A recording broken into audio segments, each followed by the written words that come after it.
Hello and welcome back to Bourbon Barrel Talk. I'm your host, Scott Minton. Today we are at the Blending House here in lovely, is it Simpsonville or?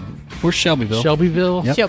Shelbyville. Where's Simpsonville? Why did I say Simpsonville? Next door. Oh, it is next door? Yep. I get confused. Like this whole area, you got like Shelbyville, Simpsonville, Baghdad. You got, like there's so many weird little towns out here in this neck of the woods.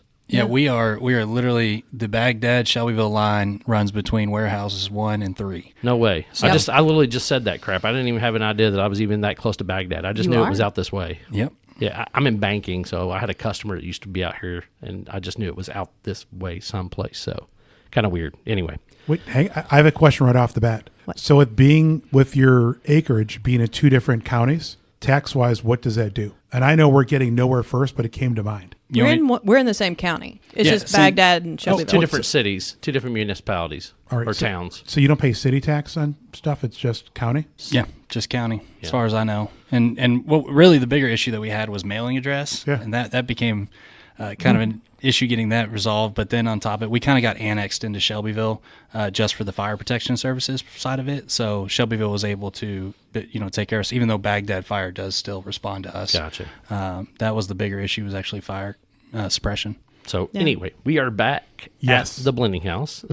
I guess at the Blending House for the first time. But anyway, we are with Master Blender Ashley Barnes and the Director of Operations Matt King. So first of all, welcome to the show, you guys. We greatly appreciate you having us out. We appreciate the tour. And before we dive into what you guys are doing, because I want to talk about the racking system, the rick house, like what you guys do at the Blending House and all that stuff. I want to tell the listener what exactly it is that you guys do and how you got here. So Ashley, I'll start with you and then we'll move over to Matt. Yeah. So thanks for having us. And I'm excited to get to share with you guys all the things we're doing here at the Blending House and really start showcasing what we've built here. So I came into this industry in 2012, and my first taste of bourbon industry excitement was at Buffalo Trace. And I came in as a quality tech. And so I worked in the lab, second shift. It was my tasting interview for that job where I learned I had a really unique palate. And so Chris Fletcher hired me in, and then I got to work with Drew Mayville, and who's master blender at Buffalo Trace, and Harlan Wheatley, and everybody there. And Drew really started teaching me kind of the classic basic blending techniques, and I really fell in love with blending there. So I got to make some really cool stuff there as well. Everything I got to see from all the products that are produced. And so Four Roses then kind of stole me from Buffalo Trace. And I spent right at 5 years there. And that was when I was hired, when Brent hired me. It was 2014, I believe. He and I were it. Like, we did all the things, and Jim was still there. So I got to work with Jim, worked with Brent. Brent, of course, was then named Master Distiller. And Ira did all the quality. I ran all the equipment, all the GC mass spec, the HPLC, helped Miss Patty with that, and did all the sensory and things in the lab. So if you had a single barrel from 2014 to 2018, I had a hand in that. I have cases. The old Gold Necks. Oh, I know. Yeah, they were all 10. Anywhere in the world. yeah, they were all 10 years and older. And they were Gold Necks. So what's really cool is that, I've worked with living legends. I mean, they're truly good people, wonderful individuals who had a heart to teach me. And so I was able to take these little tidbits that I've learned from each person and everyone that I interacted with in that setting. And I didn't know at the time, but Monica's now husband actually kind of got them into my lab at Four Roses. And so she came through my lab on a tour and just did a little tasting with them. And then she put my name in the hat to be a whiskey judge. And so I was really excited and honored to get that invitation to judge for American Craft Spirits. And that's where I met Monica, who then eventually, once I was at the competition and judging, she introduced herself, explained how she knew me and that she put my name in the hat. And we started talking and kept a friendship going. And long story short, we then decided in late 2017, I think we should just start a consulting company. I was kind of vetting some options that had come my way. And so in December 2018, I left Four Roses and started consulting full time. So I was able to take all of these amazing things that I learned from the bigger bourbons, and start sharing that knowledge and teaching and educating craft distilleries. And so I started doing that, and I worked all over the country. I Worked with all kinds of amazing people, and the passion that's in the craft industry just is infectious. And it was very shortly after I left Four Roses that my mentors and some other mentors from within the industry kind of cornered me and said, "Hey, why does your business card not say master blender, excuse me?" And I said, "Well, that's not my job. That's not my job to give myself that title." And they deemed me a master blender based on my skill and ability and what they had seen me do. And so that's when I became a master blender. And then you started this with Monica here at the blending house. So this was I feel like a 10-year goal that kind of hit much earlier. We had the opportunity with the joint venture with Cutter Construction and the K-RAX rickhouses. And we said, hey, we would love to build a blending and bottling facility.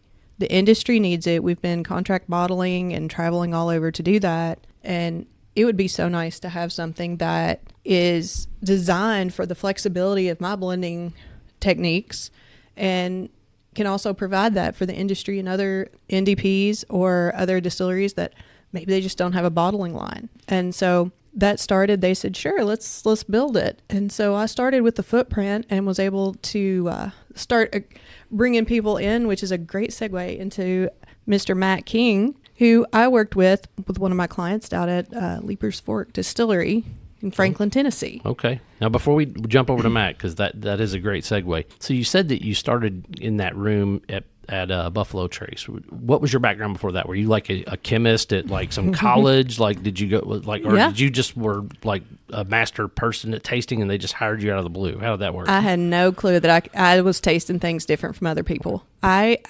background is kind of molecular biochemistry. Okay. I wanted to be a veterinarian. So I did biology and chemistry in school. Had an accident my senior year of college and ended up, like most chemists do, in the pharmaceutical world. Right. And so a headhunter called me and said, hey, would you interview at a distillery? Didn't tell me where it was, just said distillery. I was like, well, booze or drugs? And so that ended up being Buffalo Trace. And so I was like, yes. I'll take booze. I mean, Amen. it was not fun. As a chemist in quality control, I was testing raw materials. So I was in a room, a cinder block, no windows, middle of the building, going in, working second and third shift. It was not, it was not me. Were you testing like the moisture content of the corn and stuff like that? Is that the type of boring stuff you were doing when you first got there? At Four Roses or at Buffalo Trace? Yeah. No. Okay. No, I went straight to tasting samples off the line when you switch products. Like if you're running gin. Such a horrible thing. Oh my God. I gotta taste whiskey. Listen, I mean, tasting gin at 6 o'clock in the morning. That's fair. I mean, I had never had gin in my life. I didn't know what it was at that point. You just got Southern all of a sudden. Yeah. Well, Out of nowhere. I'd never had gin I've never had before. no gin before. I get excited sometimes. Fair enough.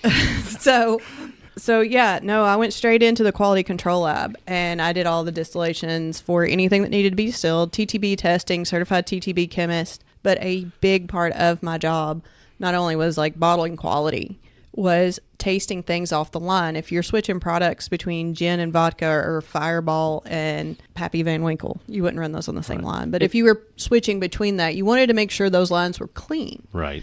And so I had to taste and approve all the tanks and the quality of everything. It's just really funny. I don't think most people know or understand that large distilleries make other things than bourbon. Like it literally that. Yeah. And I think that's the hard thing for people to compute in the back of their mind as far as that goes. So, well, that's awesome. Your pedigree is obviously second to none. I mean, you've had a lot of experience from moving through the thing. And then you said, Matt, you met him at Leapers Fork. So how did you get in Tennessee? Well, never mind. I'll ask Matt how you got to Tennessee. Yeah. Actually, when I was at Leapers Fork Distillery, we used the services of the Spirits Group, and so that's how I got to meet, Ashley and Monica Wolf, and we made some great bourbon and Tennessee whiskey together. Made some great rye whiskey, and I came up here to kind of see what the project was going on when Warehouse One was still pretty much stick framed, and fell in love with what they were doing up here with not only the K-RAX but also this bottling and blending facility. So, but yeah, that's how we kind of met and got plugged in up here. So Gotcha. And you said you started originally when we were doing the tour. You were kind of in the wine industry, and you decided that wasn't for you, and then this Yeah. opportunity in bourbon kind of popped up. Yeah, straight out of college, I had a crossing the roads where I had to decide if I wanted to go work for a group called Master Chemical out of Texas, and ended up deciding I wanted to go haul trash at a local vineyard for $9 an hour, and I wanted to learn the wine industry from the bottom up. And so I spent about 5 years there with them. Worked about every job on that property until I was the tasting room manager. At that point, Tennessee's a franchise state for distribution, so I knew I needed to see behind the curtain a little bit with distribution. So I spent 3 years working for the devil, and I went and worked for I joke when I say that, but a really amazing liquor and wine distributor in Tennessee, and learned a lot with them. Jumped back to the winery and vineyard, and had a little epiphany in Italy, where I was kind of over there doing some education and some vacationing, and was drinking grappa, and this old winemaker asked me, how many wines do we make? And told him we made about 18 different SKUs, and he wanted to know how we controlled quality. And when, they're only making a reserve and Grand Reserve maybe every other year. And I said, man, I live in whiskey country. What am I doing? And I flew back, got right off the plane, drove straight over to Leaper's Fork Distillery, and I begged Lee for a job, and met with April Weller-Cantrell, and I said, I'll haul trash. I'll start over, be a tour guide, and ended up being with them for a little over 5 years as the director of distillery operations and general manager by the time I left here and came up to Kentucky 3 years ago. So it's been a fun ride. 3 years. We're going on almost 3 years. It's insane how everybody's kind of connected in this world, right? Like the more people I meet, the more people that are like, oh, well, I know that person and I know that person. And bourbon's kind of like this little small niche family, even though it's a massive market. I mean, you got distilleries all over the country, but somehow you all ended up crossing paths. He's in Tennessee, you're in Kentucky. So just unreal how simple. And it's a very fraternal industry. That's for sure. Yeah. We definitely all help each other out. I think that's probably the one thing that I enjoy the most about this industry is that, we talk to a lot of different distilleries and a lot of different people in different roles, and whether that's, warehouse managers, bottling line managers to, marketing and sales. And I think we all kind of help each other. And at the end of the day, a rising tide floats all ships. Absolutely. Yeah. And, with working with Matt, I was thoroughly impressed from day one with his just ambition. If he had an issue, he would call me. He wouldn't just come to me with an issue. He'd come with 3 or 4 solutions. And so I was really impressed with him from the beginning. And so when the opportunity came up, we're like, we need someone on site. At the time, I was living in Harrodsburg. Monica lives in Louisville. And I was like, we need someone who knows the process, who knows and thinks similarly to the way we do, but also can be forward thinking and innovative on their own as well. And I knew he was kind of skirting around the idea. And I said, hey, would you be interested? Because we'd love to have you. And luckily he came up that day and was really excited doing the tour. I mean, it was barely up. We were able to walk in, but there wasn't a wrap or anything on it. No, yeah, it was early days. Yeah, this was still grass. Yeah, we had the pump house, and there was a trailer over there by Warehouse 1. I don't even know if the gate was up yet. There were just weeds out here. Yeah. Basically, yeah, we ought to frame a picture of that trailer. We spent so much time in it. Yeah. Out of curiosity, so when you brought him out here, did you have like a rendition painted where he could see like what was going to be? We had our drawings. Yeah, we had drawings for sure. I mean, I think we had 4 warehouses up before we even started working on this building here that we see. Yeah, we started it and stopped it. We started the design early and then kind of focused on rickhouses for a while before we started here. What's cool to hear is you're saying we, even before, this is before you're part of the team. And you're already saying the word we had this, we had that. That's awesome. Yeah, this is everywhere I've ever worked, I've always said I'm here for a career, not a job, right? And so I plan on staying here as long as I can, as long as they'll have me. It's good news for me. Yeah, but I mean, even before he was up here, I was calling him and asking him questions. And, my experience is in the lab. My experience is with blending and barrels, and I can understand what's going on in the barrels within the rick house, but I've not physically gone and pulled a barrel out.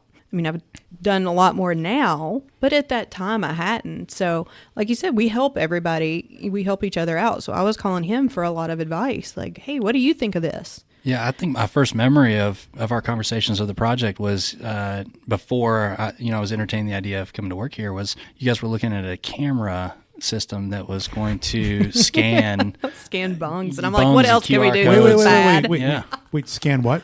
Scan. They were, they wanted bungs. to digitally print a QR code on a bung and then scan it as it rolled into the rig house. They were entertaining the idea of essentially a smart warehouse. Was kind of the thought. Man, they were courting you over and over and over. So was it mostly Ashley, or was Monica involved in the courting process? Monica was involved in some of it as well. I was talking with another group that didn't really get off the ground in Louisville. They were entertaining the idea of a master distiller position with them, and it kind of fell through. But I reached out to Monica and for some advice, and just because at that point they were still, our consultants, and and luckily we made the right decision. So super cool. So let's dive in. What does the blending house do? That I want you to explain that kind of to the listener and things like that. Before we do, I want them to understand, this is a state-of-the-art facility. Walking through this warehouse space and bottling line, where you dump tanks, all that type of stuff. I mean, the amount of attention to detail that you all can put into a barrel or into a bottle is amazing. So I just want I want them to know that before you start talking about exactly what you guys do. Yeah, so I'm going to start it off, and I'm going to have Matt talk a little more because, that's where, when I started this, it was, okay, let's take all the experience that I've had because, I was very fortunate, very blessed to be able to go to Tokyo and audit bottling lines in Japan and Scotland. And then with the consulting, I'd been all over the country, and I've seen every type of bottling line and best worst case scenario you could possibly see. Wait, can you say janky? Janky. At least I didn't say cattywampus. Wait. Wait, hang on. All right. So tell me, you're Cattywampus. from what part of Kentucky you from? I am from Casey County. All right. So tell me you're from Casey County. Tell me you're from Casey County. Wait, and that was what? Cattywampus. Cattywampus. Can you spell that for our listeners? Not off the top of my head. Okay, I'd have good. to write it a few times. All right. It's made up English. No, I love it. Love it. But as corporate as you can be, it also shows that you are so real in what you do. And I'm fortunate in that just last Wednesday you came out to an event and you led a tasting for us. Yep. And it was fun to see the nerdy side of you and then the smartass side of you. All right, yeah. So it's neat to see both sides of you because you've got these studious glasses on that are kind of trendy and all this. And now she rolls her eyes. I'll be quiet. Go ahead, go. So Back to the blending house. What it does. So Leave it to Brian to take us completely. sometimes it's squirrel and you float around for a little bit. So, I've had all this amazing experience and I was like, all right, we're going to build this. I'm going to take, for lack of a better term, how can we do this better? What can we do that keeps our innovation and efficiency in line? But also I've been on the line. I've seen what can go wrong. I've shut lines down for a couple shifts because something happened. So I wanted to make sure as the design started coming together and the build, we were hiring accordingly and could bring in that experience. And of course we designed it around my blending style, but also how can we help? How can we make this industry, build something for the industry as well? And, Matt's been instrumental in that. And I'll let you talk about tanks and how we do that. Yeah, so we especially down here in the blending hall, we built a 30,000 square foot building. Essentially, we wanted to dedicate about 15,000 square feet to raw and finished goods storage, and then another 15,000 square feet to true production. Right. And one thing is, we don't have this massive still. We're not necessarily a traditional distillery in that sense. We'll do some R&D work there, but really it was focusing on blending and bottling and the needs of our clients. And, I like to say that our goal is to put a white glove service to white label, truly. And we don't want our clients to have to fit our mold. We want to fit into their mold, right? Because every brand and every client that we approach or we deal with is, has these crazy off-the-cuff ideas, or they want to do things that are a little bit different from the services that they're getting in the industry. So when we built this, we literally had a lot of conversations with how do we be versatile, how do we make sure we're accessible to our clients, and how do we be flexible. So everything's built around about a 40-barrel blend. We can go up to 100-barrel blends. We've got kind of all of the really good general contractors in the state of Kentucky: Chardin Mechanical, Vendum Copper and Brass, A&E, Ivy Mechanical. Were all involved and intricate into the building of this. But we wanted to be able to move liquid from any tank, any direction, any room at any time. We wanted to be accurate to a T, and we wanted to make sure that quality was driven first. So you mentioned the white glove scenario, right? Like, so if a small NDP wanted to come in and work with you guys, if they wanted to do 6-barrel small batches, you guys could accommodate that. Oh yeah, we're talking with folks about 2-barrel batches. Gotcha. Pulling from 20 different barrels. Right. Essentially, or two barrels worth of volume. Gotcha. Okay. Yeah, but you have to think about a lot of fixed costs with that. So your costs go up. It's not us or it's not anything specific, but there are certain things, filters and things that you have to consider when you're doing those small batches. Right. So. Yeah, and a lot of the people that we have here, I mean, we have such an amazing team. Our Alex Lucky, our processing and quality manager, has a great resume from Wild Turkey to Garrett County and Heaven's Door, and we got Dave Edmonds, who was Jim Beam and Buffalo Trace and Brown Forman Cooperage, and Taylor Shane. And we brought him on board as warehouse manager, and he looks at our warehouses differently from how I look at our warehouses, and these are the people that are going to be touching the liquid, moving the liquid. It's not. It's a very experienced team as well. So we help provide specs and get our clients to what they need. A lot of them come to us and they just say, "Hey, we're going to dump a couple barrels together." We say, "I think there's some ways we could do this a little bit more efficiently and better, and let us take a stab at it." And we want people to be involved in that process, and our goal is to have 10 long-term partners. If we grow brands, it's only good for us. Right. So let those people kind of focus on the marketing and the growth of the brand, and let us make sure that your liquid is taken care of. And one of the things is I do work here. And my brands are headquartered here, some of the main brands that I work with. But if you've got your own blend, you've got your own stuff going on, that's totally fine. If you want to work with me, if you want to get my opinion or make some adjustments or anything, then we have that as a service. So we have blending services as well as the bottling, blending, processing, and contract storage. So, Matt, I heard you say white glove. I think concierge. Right. Because just like when you go to a higher-end hotel, they have that individual. They know everybody in the city. They can get everything done. Hearing you talk about the relationships that you already have, it seems like you have that behind the scenes where you're the hub. They come to you with their problem. You have the solution right off the bat, and you have the relationships that are, correct. That are there to make it happen. Yeah, absolutely. I mean, we help a lot of our clients. We actually help source a lot of their raw materials, fix problems for them. We have I think it's a small part of the facility, but the coolest part is temperature and humidity controlled cork and label storage. You really like that room. I love you the room. do. You lit up. I do. I know. Just because it's just another level. We want to protect not only their liquid, but their raw materials, their finished materials, their packaging. We introduce them to folks that we work with on a regular basis. I mean, I always plug Hines from Nimblejack. His company is amazing. If you're looking for corks, they're the best in the industry, but he takes care of us, and I know I can guarantee lead times for our clients. Mm-hmm. So that to us is, we can make your life easier and bring people who are starting brands that might come to these kind of roadblocks or headaches that they're going to see along the way, and coming from other facilities that aren't getting that attention or that need. We try to head that off in the beginning. So, we really want to go the distance with our brands that we work with. Well, it sounds like by that too, right? Like you are offering a service that most places aren't offering, and even if you charged maybe a little bit more up front, you're probably saving the client a lot more on the back end because their corks aren't getting hard, or they're not doing this, or their labels aren't pilling properly because the poor storage, things like that. So it makes a lot of sense to me. Like with that type of service, you're able to offer additional savings on the back end sometimes for somebody. Yeah, absolutely. Yeah. We want to treat everybody the way we want to be treated. And, if you're going to build something, you want to build it, okay, this has been great. We've had amazing experiences, but can we do it better? And it's just like if you're building your own house, you want to say, okay, well, I don't have to go with this really ugly color paint. I can pick my own paint color. So what you're saying is that you all are the friendly builder.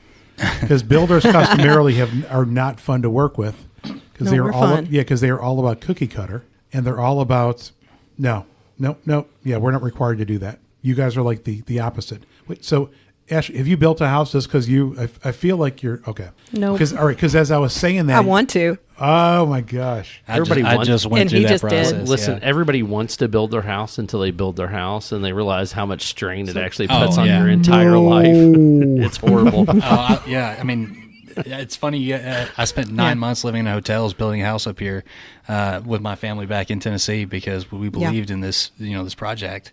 And I joke around with our clients. I literally can see the rooftops of the rickhouses from my back porch. If you were to wake up in the middle of the night concerned about your barrels and just having a nightmare and cold sweats, you call me and I'll meet you at the front gate and we'll go check on your barrels. When I say that, I joke, but I actually really mean it. Hey, Scott, can we move one of your barrels here just so we can test that? Just so we can test the theory? Yes. Brian, Yes, please. Please. Yeah, no, please. Brian would definitely do that. Yeah, I bet he would. That's the problem. I only got a 6-minute drive, so I mean, for you guys, it might be a little longer. No. I have a tent. Yeah. There you go. Yeah. I have an hour drive. Yeah. All right, so that's awesome. So let's dive into the whiskey. So you guys were nice enough you grabbed a couple of bottles out for us to try. This first one looks like it's an EJ Curly, which if I remember correctly, I think I heard you say like this is the brand you got up and started with. Was it Monica? You and Monica started this one, or was it somebody else? Or So the founder of gentleman came to us as consultants, and he had this brand. He said, "Hey, this is a heritage brand." So EJ Curley was a real person. He was distilling in around 1867. And what's really cool is he was distilling in the same volume and capacity as like E.H. Taylor. And so he has had so many really cool things. He's got multiple brands to his name. His distilleries ran up until the 80s. And I think in 1907, he sold a bulk sale of barrels for about 8,600 barrels. So that equates to around $19 million in today's money. In 1907, nobody was doing that, but he was. he was broke, I guess. Yeah. And he was also the first person to coin the term bluegrass in marketing, which is a pretty big deal in Kentucky. Absolutely. Yeah. So this came across our plate, and they're like, hey, we've got these barrels. This is the brand. We want you to design the liquid to go into it. So as a native Kentuckian, someone who worked for two of the biggest heritage distilleries, I was like, man, this is a dream. And so what I designed to go in this bottle was what I like to call a house bourbon. It's what you can keep at home. Our MSRP is $39.99. It is at 95 proof, but it is delicious, neat. It's designed to hold up to an ice cube, and it makes amazing cocktails. So you have one bottle. Everybody comes over. You don't have to have 6 bottles open. It's great if you can, but you don't have to. Right. So Kentucky straight bourbon. Now, my memory sometimes does serve me. So that means it has to be at least 2 years old, right? So is there an age on that you guys are typically bottling at? Around 4. Around 4 4 to years? 5. Okay. Yeah, we want to keep it around 4 to 5. Keep it accessible. And the way this is designed is also approachable for a new bourbon drinker. Yeah. So for someone who wants to start dipping their toe into the bourbon world and start to see what it's like, start to expose and learn, it's very light, fruit forward. You get some kind of like honeysuckle magnolia on the nose, so you get a little bit of floral going on. But it's also sweet. Think fresh pears, a little bit of cherry on the finish. And it's just a nice, solid sipper. And like I said, it makes great cocktails. We drink it a lot. I keep grabbing the single barrel bottle, but You're proud of it. I am very proud of this product. And it's coming in around, 95 proof? It's 95 proof, yeah. Gotcha. Yeah. Doesn't drink it, but No, it doesn't. It drinks like 80 proof. It reminds me of kind of like Basil Hayden from a heat standpoint, right? It's really, really mild, drinks really, really well. I was thinking almost stone fruity, like on that mid palate is what I was kind of getting. But the honeysuckle is immediately what drove me. Like I was like, it just kind of that smell of like being in the back of the farm, yep. that type of thing. And it also carries through a little bit on the palate. I like that little floral note that's coming through on that mid. So Yeah, it's funny you brought up, and he pointed out that I occasionally get a little more country.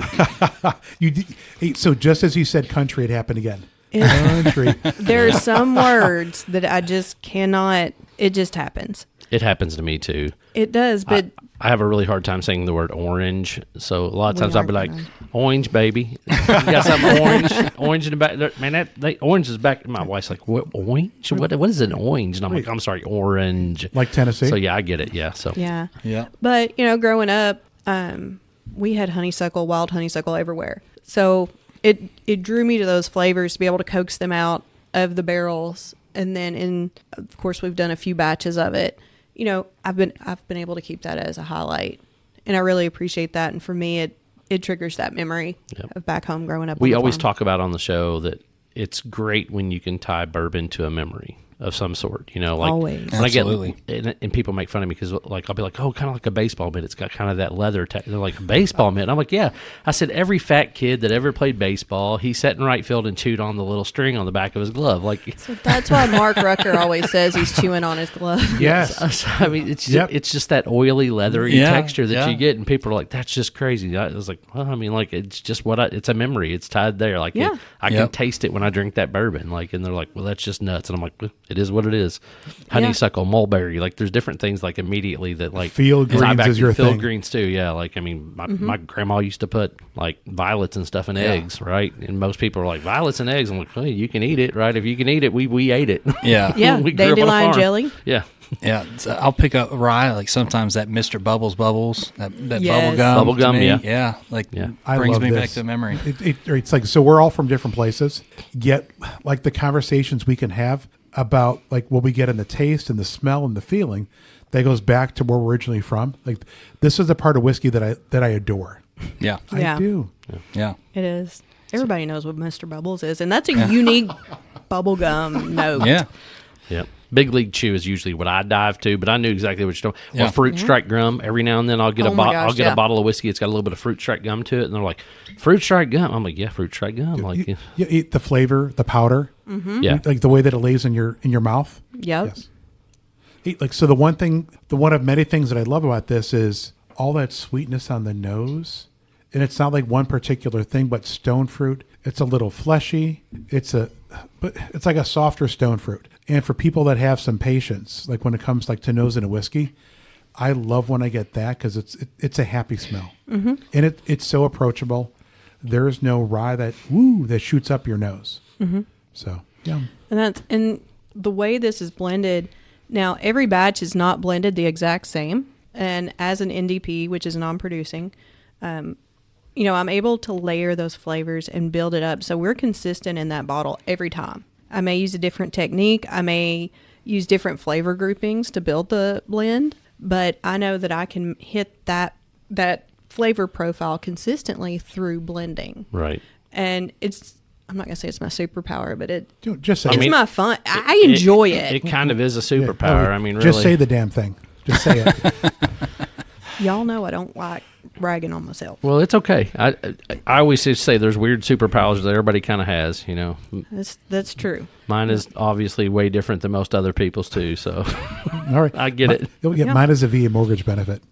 There you go. What's funny about this is that when we post this, there will be VA, like from the VA themselves. They'll have ads at the beginning, and there's ads at the end that are all about like the VA mortgage. So I intentionally say it just so that it goes out like to the good people. Yeah, 3-month low on the interest rates today, right? That shit drives me crazy. So what are we drinking second here? I No. see some Lucky Thank 7 you. out here. Thank you for cutting me off. Like, You're welcome. Yeah, so we have This is actually one of my favorite bottles that I think that we've bottled here. I think it's one of the classiest looking bottles that we've done. This is the Lucky 7. It is what we kind of unofficially refer to as the golden ticket or gold label. It is just a Kentucky straight bourbon whiskey, 90 proof. It is a high rye mash bill and about 4.5 years old. This is batch 1. So we did about a 40 barrel blend on this.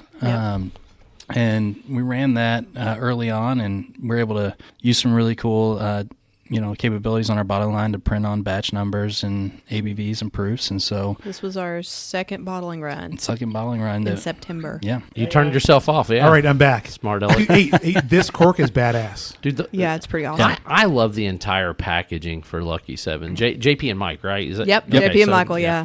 They're great dudes, super unique. But I might have been one of the first 100 people to taste this bottle. Honestly, I'm not 100% sure of that, but like I tried it right before the KBF, and they let me try it at KBF again. So, so I was fairly early, I think, in the release. So. We bottled that for pretty much for it. For KBF. So that was my summer project last summer, and so we wanted to have a small batch to complement Lucky Seven's a little more premium. They've got so many amazing expressions, but we wanted to have that house bourbon for Lucky Seven. So that was my project, is coming up with Lucky Seven small batch. And, Matt pointed out this was a 40-barrel blend. And Lucky Seven's always 40 barrels or less. Easy Curly is 20 barrels or less. And I do that for consistency and quality. I've always got my hands in it, being able to manipulate and pull barrels and adjust barrels and do what we need to do to keep what goes in that bottle consistent no matter what. Yeah. But it was pretty cool to be one of our first. Yeah, it was fun. And I think that a lot of this SKU specifically, if I remember correctly, was more to target like an on-prem. On-premise kind of market there for cocktails, for more approachable pour pricing, and really kind of to stand out on the shelf behind a bar. But again, it was a great release time right before KBF, and we were ecstatic to be able to get that on the shelf. Is this one 90 or 95 proof? It's a 90 proof. 90 proofer? Okay. Yep. And $39.99 So the funny thing is it actually drinks a little bit warmer than the one of the EJ Curly. Now, but I will say I know why. It's got more of that baking spice, which I'm a big baking spice guy. Like I love those, like the cardamom and those ginger notes and different things like that pop off of bourbon sometimes. Nutmeg, things like that. So on the palate of this Lucky Seven, I get a caramel apple sucker. You know the ones I'm talking about? Yeah. And it's really funny because I worked so intently on it, and then the first time everybody got to taste it, I see who's putting it in his bag over there. And the first time we let everybody taste it, I never got to step away from this product that I'd been so in the weeds with before I was in the weeds with it again. Right. And I was on an interview, they were videoing me, and I was like, caramel apple sucker. It was just like it popped in my head, like that's what it is. It's funny you mentioned that because I think we talked about this because I actually was at the event that Brian held, but like it's really neat. It reminds me of the old school ET, like the 4 and 5 year old early times bottles back in like the early 2000s, late 90s. Like it has that very similar profile. And I don't know if it's because the mash bill's similar or the blend's similar or what, but like it's just it does have that caramelly, sucker, but it's got that baking spice kind of holding it. It's almost like if y'all ever been to the Homemade Pie and Ice Cream Kitchen in Louisville? Hell yeah. Look at me. So yeah. No. So I knew you would, diabetes. No. we're both like, no. He's like me. We both we're inner fat kids, Yeah. right? I'm an outer fat kid, but Yeah, Dutch apple cream cheese. But so Bring it. so there's this apple pie, and it's basically like the Dutch apple pie, but then they put a layer of caramel over top of it. Like that's kind of what it reminds me of, is that apple pie with that caramel flavor, because it's got baking spice, it's got the caramel, it's got the apple. So when you said caramel sucker, I was like, I kind of get where she's coming from, but that baking spice is what's really just driving the taste profile home for me. And what's really cool is between the EJ Curly and the Lucky Seven, they complement each other. So when I'm doing tastings and I'm out and I'm signing bottles and stuff, it's like, if you're like, yeah, this is good, but it's not like a home run, I said, well, then try this. Or if you like certain things, you can really go one or the other. There's no wrong answer. It's finding what you like Not at and all. to continue to try and explore. And if I can say one thing, so as I talk about tasting notes, I cannot look at Ashley because she's looking at me like in the eyes and tilting her head back and forth, and I feel a little judged. Not judged. do it like no. All right, judge is the wrong word. It's like I'm looking like for affirmation from you. Oh, Lord. No, I can't look for affirmations anymore. What I taste is what I taste, and I might be right, I might be wrong.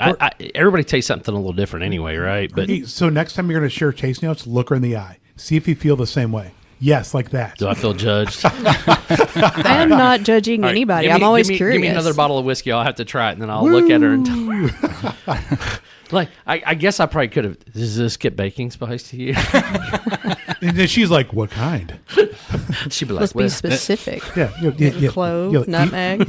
East of the Mississippi kind or west of the Mississippi kind. Right, exactly. But so for me, I love baking spice on whiskey, and people are like, what do you mean? And then we start talking an apple pie, and like, well, the apple pie spice and cinnamon and this, and then and they're like, well, what's apple pie spice? I said, well, apple pie spice has like 5 different spices in it. So like then you Yeah. got ginger, cardamom. Like how do you? And like I don't know, man. I'm a nerd. I don't know what to. Well, and that's what you do when you're developing your palate and you want to start being able to speak more fluently about what you're tasting. Yeah. Like, it tastes like apple pie. Well, look up what's in apple pie. Right. It's like, okay, apple pie spice. Well, then you can just dig a little further. What's in that? Right. Look at those. Go to your spice cabinet. Look at those independently. Yep. And then go back and taste your whiskey. And you'll start to identify these things. Right. And then you can really start forming those connections. And I love to tell people, you don't have to spend a bunch of money or go buy some big fancy kit, because when you're tasting, you're not tasting pure like compounds. Right. What you're doing is you're starting to make those memory connections in your mind. Right. And I might say one thing and Matt might say something else, and we Yeah. won't even go to what Brian's going to say. Right. Oh yeah, I mean, I remember as a kid when my parents took a very European approach to wine, and it was, smell this glass of wine. It started with, is this red or white? It was a very simple question, right? And then, all right, smell it. You've eaten some food that smells like this. What is it, right? Right. And so they started kind of burning memories of associate this with food, and it's one of those things that's always stuck with me. I love, we kind of talked about this earlier, but the memory that you get to go back to, and oatmeal raisin cookies reminds me of my grandmother's house every single time. Right. And it's not just the oatmeal raisin cookies; it's that smell of my grandmother's house too that comes with it. Yeah. Right? The feeling, as I say. Yeah. Yep. Yeah. It's like you get this feeling. I've always felt, we're all feeling to felt, people with ADHD, when they start talking about tasting notes, it's insane because they are going all over the place, but they're fun. Right. That's me. You too. You. Yeah. Squirrel. No, yours Me are too. yours are weird. They're not all over the place.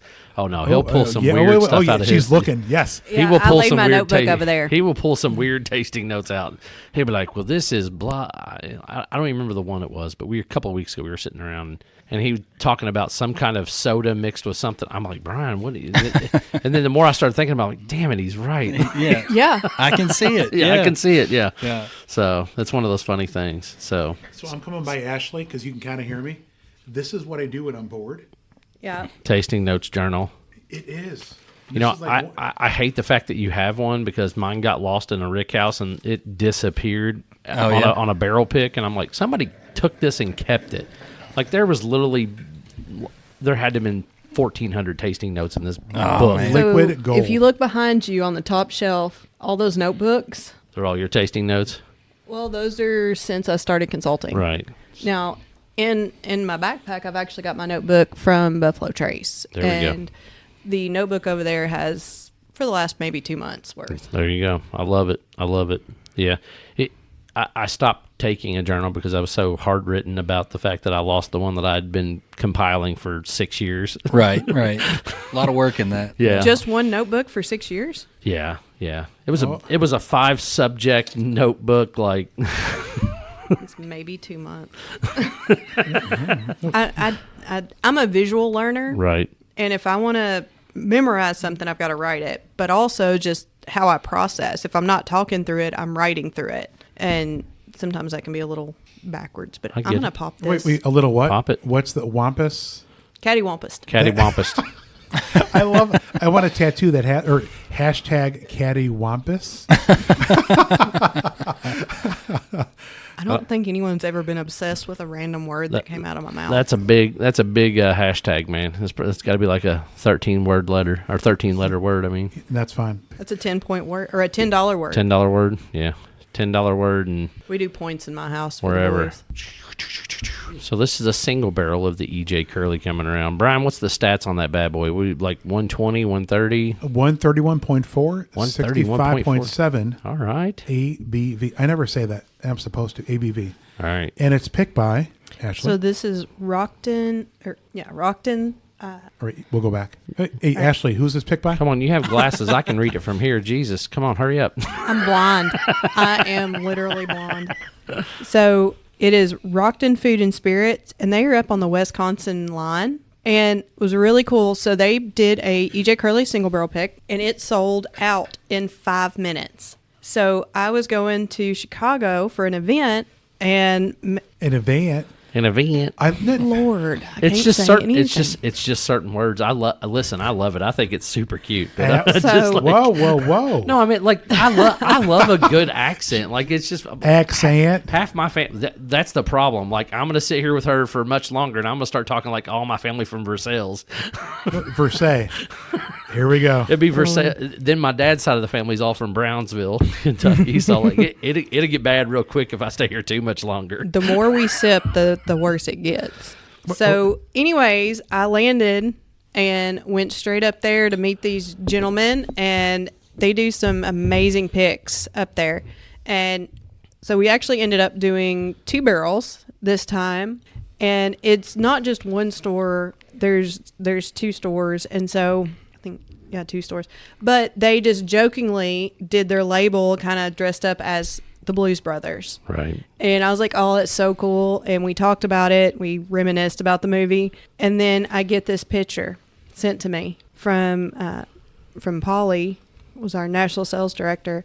And they have used AI, I guess, and put me on that label with them dressed up as the 3rd Blues sibling. All right, so we have Jake, Elwood, and Ashley. That kind of fits. It kind of Yeah, does. but it was so fun and cool. And I honestly think that's Jess. the first time I have been on a single barrel sticker on the side of a bottle. And you were so proud. I mean, it's fun. It's fun. And this is a really nice barrel. It was actually a short barrel. And it was delicious. They had some really good options, and they picked some phenomenal ones. But it doesn't drink its proof, and I haven't even started sipping it, so I haven't had it since we picked it. But one of the unique things about EJ Curley and Lucky 7 is my process, is that I look at every barrel. And in that, inevitably, I'm going to find barrels that really stand out. I'm not looking at proof. I try to keep it as blind as I can when I'm evaluating, because I want to be very analytical. I'm looking for blending notes. I'm looking for things that stand out within each barrel that will help me to direct and guide blending. But you're going to come across some that go, man, that was good. And so what I'll do is when that happens, I take that and set it aside. I'll then come back the next day, reevaluate, ensure that it was good, not palate fatigue. And that's how we get our single barrels. So we were talking about the rickhouses earlier. These barrels actually came here probably a year and a half ago. Yeah. And, these are some barrels that I had set aside over the years since we've had them. And I knew they had the components and the foundation to age longer. So as I was picking barrels and doing blends, I would just say, hey, let's hold on to this. And we held on to them. So these are actually 7 years old. It is the oldest EJ Curley barrels that we've released. And they actually spent time in these rickhouses. And what I found and what I had theorized is, like, you always like it when a good plan comes together. The time with that convection style aging here allowed the already really nice barrels to kind of round out and become even more complex. So think of taking a premium product and elevating it to like a limited edition. And that's pretty much the aging, the maturation on these barrels is what we saw. So Yeah. they're some of my favorites. So out of curiosity, so the small batch, is that the same mash bill? As the single barrel? Yep. Yep. The nose, like the nose carries over from the small batch to the single barrel. It's got that same like yumminess, and not yummy as in like it's sweet. It's like rock candy-ish. This is richer. I looked at her in the eyes again. I don't want to be judged. I didn't do anything. Oh, I know it's me. It's not you. It's me. That's what they all say. Not the first time I've heard that this week. Oh, you're better than him. Yeah, it's definitely got a lot of complexity to it. It really does. Matt may not make it. Oh, man. Cracking me up over Real here. sweet. Once again, baking spice. I like it. It drinks 112-ish. It doesn't Yeah. drink 131.7. Our single barrels never drink their proof. 131.4. Are you guys allowed to say what you all are using in your single barrel program or Barrels. barrels? Yep. Like is a mash bill Kentucky. specific? Yep. No? Okay. Yeah, straight Kentucky whiskey. Yeah. Straight Kentucky bourbon. There we go. I love both it. Lucky 7 and EJ Curley are Kentucky bourbon. There you go. These are around 21% rye. There you go. 21% right. Yeah, we got an array of barrels up there, and between different clients and different cooperages and different types, and so we're looking at those very differently. But it's It's called a hodgepodge is what we have up there. And across like 125,000 barrels right now. So That's a great word, hodgepodge. 125,000. All right. So Yep. you have seven K-RAX rickhouses. When Yep. you are jam packed, how many barrels can you hold in total? 143,100. All right, Rain Man. He may look at those daily. When I rolled the first barrel into that warehouse on the first truck, I said, "There's no way we're ever going to hit 143,100 barrels." And for about a year, I had a kick where I would touch the empty trailer in the back of the trailer once we got the last barrel out of it. And our team, our barrel rolling team, is amazing. We brought 5 guys who had never touched a barrel before in their lives into these warehouses because of the safety and efficiency that was built around them. And these guys have unloaded and put away about 125,000 barrels in less than 2 years. And it's amazing. They all bring something very unique and different to the team. And we wanted to prove that we could bring new people into the industry, but also we wanted to look at people's liquid differently, right? We're already looking at warehouses differently. So why don't we bring someone else that's going to, we didn't want to do things the way that everyone else did them because the person before us did them that way. Yeah. Right. So, yeah. And you're working on a ton of technology with that. Yeah, we are. Yeah. We have a great partner with Baxis, working on these amazing sensors on the Athena program. We've got a weather station on site where we're literally comparing data from our warehouse to what is happening right here out on the back side of the blending house. And, we're studying airflow and brought in, the Beam Institute and done airflow studies. And it's a really fun warehouse to work in, to be honest with you, being the only people in I guess the world at this point, other than Kentucky Whiskey House, who's got the 57,000. We just completed that down there, and it's exciting to be the first people to be rolling barrels in K-RAX. And I hope when we look back in 30 years, I can say my team and these guys and this company, we were the first to do it. Matt, so for the 2026 KBF, yep, are you all going to put a team together for the barrel rolling competition? So my team is begging me to let them be a part of it, and please, it's one of those things where you got a lot to lose, but you don't really got a lot to win. So they're in the Rolls Royce of rickhouses. Yeah. That's what they've been calling it, and it really is. And I'd hate to burst their bubble, but you guys can unload a trailer in how? So with 5 guys, we can lay down a 90-barrel trailer, put it in the racks, inventoried in our system in about 47 minutes. It's pretty impressive. Yeah. So, one of the things I hope to one day is to be a research hub and an incubator for future blenders and distillers. And, we talked about my background was in pharmaceuticals and chemistry, but I actually did research on Alzheimer's disease and traumatic brain injuries. And I really feel like if I hadn't ended up here, I probably would have been back in that. Neurochemistry is fascinating and I love it. But, to be able to apply those principles and things into what specifically is going on in the barrel during maturation and how blending affects that. And, I use my chemistry as a tool throughout blending. So I don't just blend, but I'm looking at those compounds and congeners that have been created through the process and how can I encourage them to go the way I want them to go? And I would just love to put the data to it, write some white papers and build it out. I love that. I'm a nerd. It's just really neat. The chemistry behind it is actually really, really cool when you sit back and think about it. With my oldest going to Ohio State to get her PhD in chemistry, I'm like, how can I get her to do whiskey?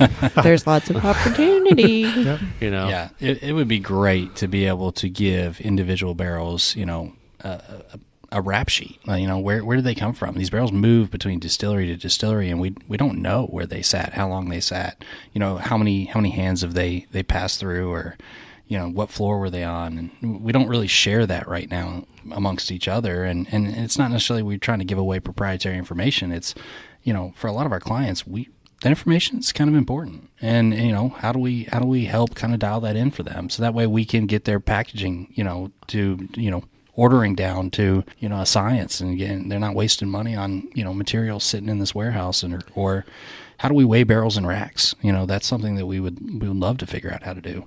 We're working with our engineers right now at K-RAX to be able to, work towards a solution to that.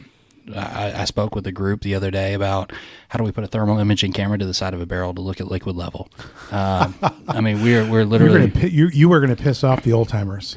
Well, and it's We're funny because sidetracking too. Sorry, upset. well, there was an older gentleman that came through here 2 years ago, and I won't forget it. A friend brought him through, and he was a part of a integral historic kind of brand here, and he said, you know how we find the single barrels, right? He said, go find the barrels that sit in front of a window and they have that golden color to the wood. He's like, that's how we pick single barrels. I was like, that's pretty interesting information. I'll always keep that one in my back pocket. And I mean, he was a 40, 50 year veteran in the industry, and now how do we take that data and take it to to where we are today? So we kind of operate on the let's do stuff first and then talk about it later. I think that's kind of important for us, is that it's like let's show proof of what we're doing. I think because we have these new warehouses, there's a lot of doubt that maybe they might age differently or they might have change maturation, but we're really trying to do things very traditionally. We're just trying to be innovative about it. We do a lot of the innovation, but we don't for the innovative distilleries in the industry, and we just don't put it out there that it's us. Well, go ahead. And the thing is we've kind of got off on a tangent here about maturation, but the innovation is carried through with the blending facility. Right. The bottling facility, how we interact with our clients, how we approach a brand or a bottle or a blend. Everything's just thought through a little differently. Matt mentioned all of our barrel rollers came from other facilities and have worked in different kinds of warehousing situations or whatnot. And you just think of things. If you came from Amazon and now you're rolling barrels, you're going to have a different thought process. And what's really awesome is we're all open to that. Like, how can we improve? Yeah. How can we take this concept and work it into our concept, and does it make it better? Yeah, it's still innovation through tradition, right? Mm-hmm. And I think that's important that we keep that for the suburban industry, and we're not trying to be the guys that are saying we're throwing magic to these barrels, right? There's no magic spell that we put on these, pixie dust, but through detail and through right processes and really doing due diligence. I think that we're taking barrels and turning them into something that you can put on a shelf at a premium level. The airflow might be magic, though. We don't know yet. We don't know. Here's my thought. Has anybody seen the movie Moneyball? Yeah. So Moneyball changed the face of baseball through data. Yeah. Right. Yeah. How do we create a network of rickhouses? Right. Like the way that you measure, the way that you control. It seems very much like you're changing the face of whiskey, bourbon, all that stuff. I just think about the angel share, right? No, we're just collecting the data. Mother Nature does. That's where your magic is. Kentucky weather. We don't need to change what's being done. Bipolar. Right. It is bipolar, but it makes great whiskey. Well, not only that, but what gets it? I had one of my favorite managers ever told me, what gets tracked gets done, and it gets done right. So you guys are tracking the process, so you understand how things are coming in. And like you said, right, if they have to order 250 labels or 1,000 labels or whatever versus 300, right? If they save money, they save money, right? It's all boils down to margins get slimmer and slimmer in business, right? And how do you make money? You guys help with that. As a blending house, as people that are understanding the business, being able to weigh barrels, we're pulling off these 40 barrels. We know about what it's going to weigh. Boom, how many bottles you're going to get out of that, right? So, well, and the loss, I'll let Matt talk to it. The loss from the last single barrel Yeah, so, through kind of the innovation, I could say that we put into our process piping and the time and the energy that we put into these manifolds and where our tanks are located and how we're moving liquid through the facility. We have really kind of up to a 2% loss to the TTB that we're kind of you're airing into. You start raising some red flags, and so our last single barrel, based on the data that we collected as we went through it, we were at a 0.1% loss on that barrel. So essentially, nearly 99.9% of that liquid that came out of that barrel went into a bottle, which means that's more money, in the pockets of our clients, and it only makes them, their margins better. So right, and that was kind of my point, right? Like, I mean, that consistency, that capability. The science that you guys are diving into the business is something that ultimately is going to help your client out. So, Absolutely. Yeah. So that's pretty cool. That attention to detail and just genuine care about the product we're running, whether it's EJ Curley, Lucky 7, or someone who's contracted bottling services, or someone who's maybe bottling and wants some help with blending. Everybody's treated the same, and that's just like you're one of us. That's the most important thing. It's funny. We had an assistant production manager here, Harris Smith, who's moved over to Blue Note, and he's a very, very talented distiller and young gentleman, and he actually was an intern of mine at Lieber's Fork, and then I hired him and then brought him up here with me. And he kind of coined this as a joke, but it's the blending house where spirits find a home. And so we always joked miss around with Harris. him about it, but We do miss Harris. But yeah, it's one of those things where we truly, like, when we say we want to protect your liquid, that's number one priority for us, right? That's important. Or mathematically. So you said from a 2% loss to a 1% loss? You're allowed about a 2% loss. 0.1%. 0.1, processing. a tenth of a percent. Right. So for somebody that's doing a 100-barrel blend, like what kind of savings is it? Like what kind of savings could that be for a company that wants to do a 100-barrel blend to bottling? Significant, half a barrel, right? Essentially, that's half a barrel. And half a barrel's how many gallons? 20. Depends on the age, and a half. but Yeah, it depends. Yeah. Depends on the age. Depends on the age, but yeah. 20-ish Yeah. gallons. 20-ish at 130 proof. Yeah. Proofing it down to 95. So it could be, 10 cases of whiskey, where that final cost is 40. And if I'm off, people that are listening, if I'm off, that is on me. That is not on them. Yeah, he's back of the napkin math right Yeah, now. we're doing. No. It is all my. I'm a mortgage guy, so it's all Yeah, my numbers. It's all my noggin. It's mental number for him, but yeah. It seems like thousands. Yeah. Oh yeah. Yeah. It's Saving significant. thousands. Yeah. Absolutely. I mean, I was listening to something the other day, and they said, a week is 2% of your year. Right. And so when you start looking at that, so you talk to our clients, and we try to move quick on stuff for them. Absolutely. Like we have our schedule, we try to keep very flexible. And so for them, if we tell them, hey, we got to push this 3 weeks, that's 6% of their year. Right. Right. So we got to be able to figure that out for them, because if I ruin 6% of their annual, it ruins 6% of mine. Right. So, And you can't unhear that after he says that, because that has been floating in my head since he said it the other day. It literally is right now, just like running through my mind. Like, I wrote that shit down because I'm like, that's all right. And so when Scott and I in our line of work, that's magic. yeah, time is money. I mean, for people that work in sales, right? Yep. Like Fairy dust. every minute I'm not doing something, and I don't know. My wife gets mad because I'm answering emails at 10:30 at night. So Perspective. that's what it is. preach. I mean, no one gets mad at me except the cat. Fair enough. But Yeah. I mean, the kids get frustrated sometimes. But Well, listen, guys, I want to be respectful of your all's time. I greatly appreciate what you spent here with us. What are we missing? What do you want to tell people that we have missed? How do people get in touch with you? How do they get your services? Those type of things. Where do they come to visit you? All that type of stuff. yeah, so we are on all the social media platforms, Instagram, Facebook. Okay, maybe not all of them, but the two main ones with the Blending House.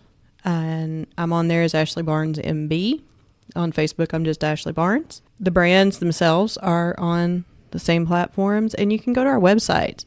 So if you want to reach out to us any of those ways, we're happy to communicate. I know there's links on our website, and I think we just did an update on the website, so I probably should check it out. Yeah, we should have hopefully a pretty good press release coming out soon, and it might be out by the time this is actually aired. But Yeah, actually it should be. Yeah. so we're excited. We really want people to give us a chance. Come out here. I think one of the things, if anyone listening to this is ever kind of in the back of their head thinking about, hey, I'm looking for a bottling partner, I'm looking for a blending partner, we'd love to show you around. I think coming to this property, really understanding, it's easy for us to sit here and say we're the best in the industry at what we do, but I genuinely believe when you come here, you'll see we are the best at what we do. And the proof is in the pudding when you get here and you see it.